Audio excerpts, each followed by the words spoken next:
Hello everyone, সবাই কেমন আছেন? আশা করছি সবাই ভালো আছেন।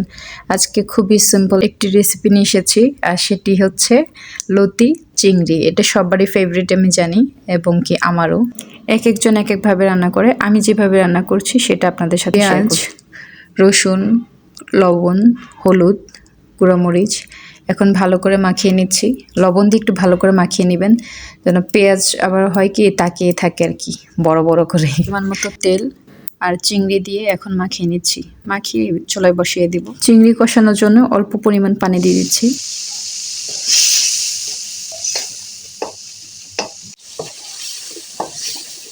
এই তো চিংড়ি কষানো শেষ, এখন লতিগুলো দিয়ে দিচ্ছি।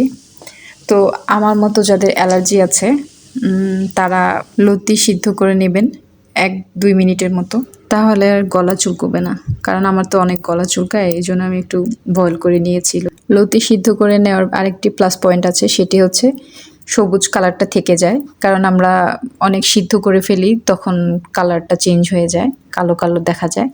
কিন্তু আপনি যদি সিদ্ধ করে নেন সেক্ষেত্রে আর কালারটা নষ্ট হওয়ার চান্স থাকে না।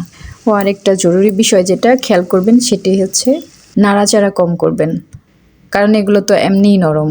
এগুলো আপনি যখন বেশি নাড়াবেন তখন এটা কিন্তু পুরো ভর্তা হয়ে যাবে। হ্যাঁ, অনেকে যারা ভর্তা খেতে চান তারা নাড়াতে পারেন, তবে আমার মানে একটু গোটা গোটা হয়ে থাকবে, এটাই আমার ভালো লাগে।